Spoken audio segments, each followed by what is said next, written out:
Hi all, welcome to my cooking video.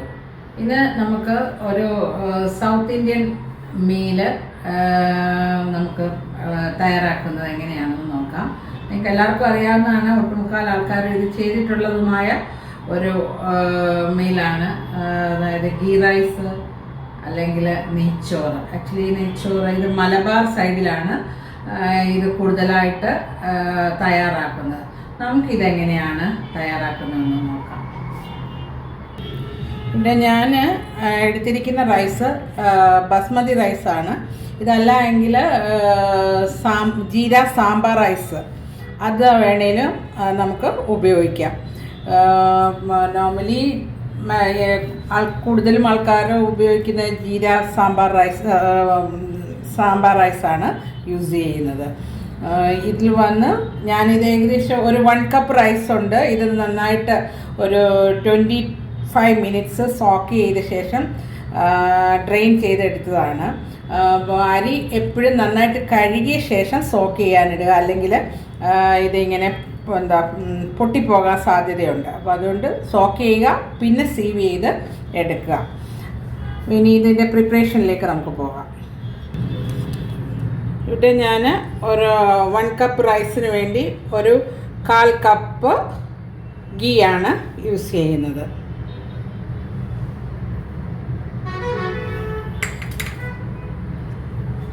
അതിലേക്ക് ഒരു 2 table spoon cashew nuts ഒന്ന് fry ആക്കുക.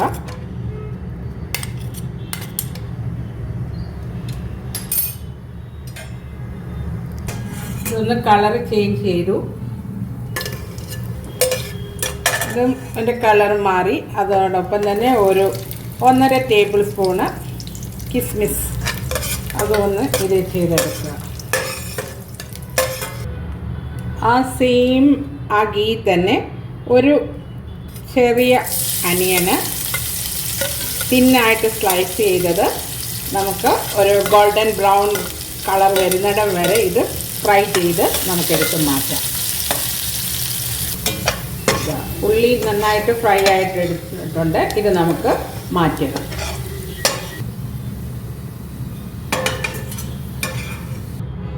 ആ സെയിം ഗീ തന്നെ കുറച്ച് ഹോൾ സ്പൈസസ്, കുറച്ച് ഗ്രാമ്പൂ, ഒരു 6-7 എണ്ണം ഉണ്ട്, 2 പട്ട, 3 ഏലക്ക, ഒരു ബേ ലീഫ്,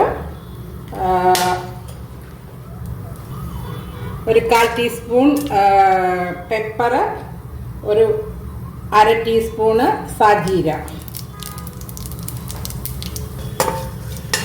അത് എല്ലാം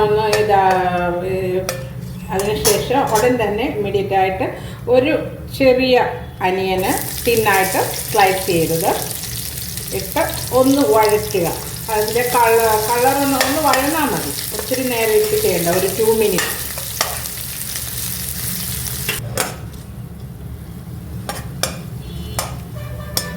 ഉള്ളി ഇങ്ങനെ വഴന്നേച്ചാൽ മതി.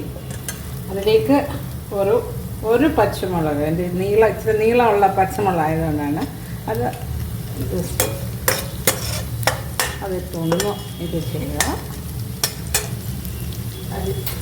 അതിലേക്ക് നമ്മൾ കഴുകി ഇത് ചെയ്ത റൈസ് ഇട്ട് ഈ റൈസ്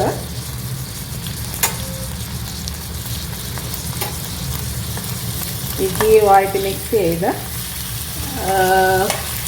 ഇതിൻ്റെ പരുവം ചോദിച്ചാൽ ഇത് ഇങ്ങനെ നമ്മൾ ഫ്രൈ ചെയ്യുമ്പം ഒരു ചെറിയ സൗണ്ട് വരുന്ന ആ ടൈം വരെ നമ്മൾ ഫ്രൈ ചെയ്യുക. ഇത് മീഡിയം ഫ്ലെയിമിൽ ഇട്ട് ചെയ്യുക.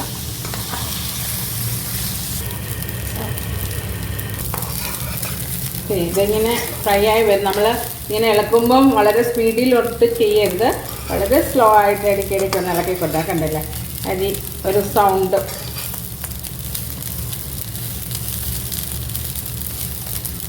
ഒരു ചെറിയ സൗണ്ട് പോലെ നമുക്ക് കേൾക്കാം. വളരെ അതുപോലെ തന്നെ ആ റൈസിൻ്റെ കളറും ഒന്ന് സ്ലൈറ്റായിട്ട് ചേഞ്ച് ആയിട്ടുണ്ട്.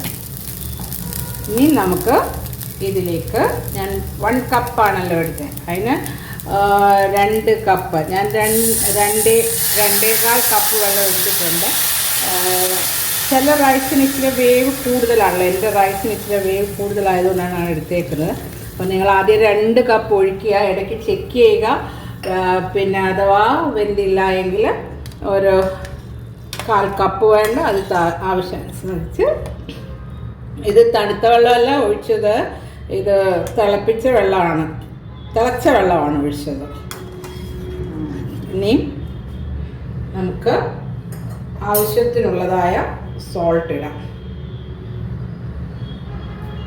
ഞാനിപ്പോൾ ഒരു 1/2 ടേബിൾ സ്പൂൺ ഉപ്പ് ഇട്ടിട്ടുണ്ട്.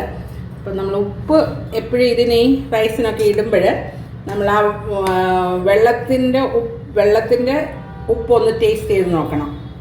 അത് ഇച്ചിരി മേലിലായിട്ട് എപ്പോഴും നിൽക്കണം. അപ്പോഴാണ് കുക്ക് ചെയ്ത് കഴിയുമ്പോൾ ആ റൈസിൽ കറക്റ്റായിട്ട് ആ ഉപ്പ് കറക്റ്റായിരിക്കും.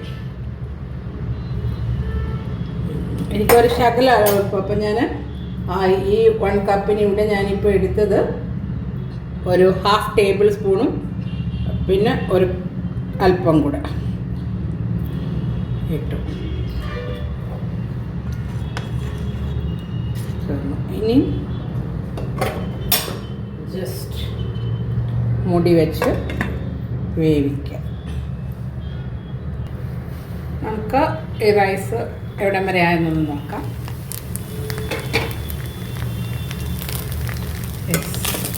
നന്നായി കറക്റ്റായി വന്നിട്ടുണ്ട്, കറക്റ്റായിട്ട് കുക്കായിട്ടുണ്ട്. ഈ സ്റ്റൗവ് ഓഫ് ചെയ്യുക. എന്നിട്ട് നമ്മൾ നേരത്തെ ഫ്രൈ ചെയ്ത് വെച്ചതായ ഓണിയൻ ഈ കാഷ്യൂ നട്ട്സും ഇട്ട് നല്ലതായിട്ട് ജോയിൻ ചെയ്യുക. അത് മിക്സ് ചെയ്തു. ഇനി അതേ സ്റ്റൗവിൻ്റെ ടോപ്പിൽ തന്നെ വെച്ച് മൂടി വെച്ച് അടച്ച് മിനിമം ഒരു 10 to 15 മിനിറ്റ്സ് റെസ്റ്റ് ചെയ്തതിന് ശേഷം നമുക്ക് ഇത് സെർവ് ചെയ്യാം. 10 മിനിറ്റ് കഴിഞ്ഞു.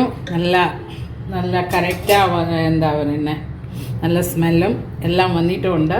ഇനി ഞാനിത് സെർവിങ് ബൗളിലേക്ക് മാറ്റുന്നു. അപ്പോൾ ഇത് റെഡിയായി. ഇത് ഏതുമായിട്ടും കഴിക്കാൻ, നോൺ വെജ്, മട്ടണോ ചിക്കനോ വെജാണെങ്കിലും ഈ പറഞ്ഞ പോലെ പനീറോ മഷ്റൂമോ ഒക്കെ വെച്ച് നമുക്ക് കഴിക്കാം. അല്ലെങ്കിൽ ഇതൊന്നുമില്ല, ഒരു റൈത്തയും ഒരു പപ്പട് പിക്കിൾ എന്തോ ആയിട്ട് കഴിക്കാം. അപ്പോൾ ഇത് വളരെ ഈസി ആയിട്ടുള്ള കാര്യമാണ്. നിങ്ങളെല്ലാവരും ഇത് ട്രൈ ഔട്ട് ചെയ്യണം, എന്നിട്ട് അതിൻ്റെ ഫീഡ്ബാക്ക് തരണം. അപ്പോൾ ഇനി അടുത്ത ഒരു വീഡിയോയുമായിട്ട് നിങ്ങളുടെ അടുക്കൽ വരുന്നത് വരെ bye, take care, see you soon.